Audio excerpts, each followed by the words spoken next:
தென்கிழக்கு வங்கக்கடலில் மோன்தா புயல் உருவானதாக இந்திய வானிலை ஆய்வு மையம் தெரிவித்துள்ளது.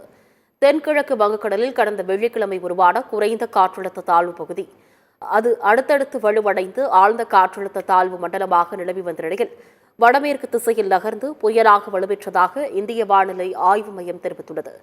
நேற்று இரவு 11:30 மணி அளவில் உருவான புயலுக்கு தாய்லாந்து நாடு சூட்டிய மோன்தா என்று பெயர் சூட்டப்பட்டுள்ளது.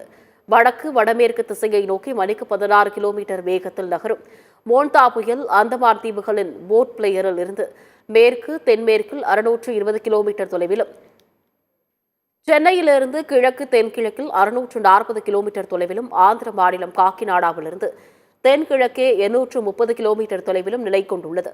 புயலானது வடக்கு வடமேற்கு திசையில் நகர்ந்து நாளை தீவிர புயலாக உருவெடுக்கும் என்று கணிக்கப்பட்டுள்ளது.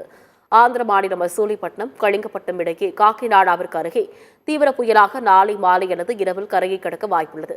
அந்த சமயத்தில் மணிக்கு 90 முதல் 100 கிலோமீட்டர் வேகத்திலும் இடையிடையே 110 கிலோமீட்டர் வேகத்திலும் காற்று வீசக்கூடும் என்று இந்திய வானிலை ஆய்வு மையம் எச்சரித்துள்ளது.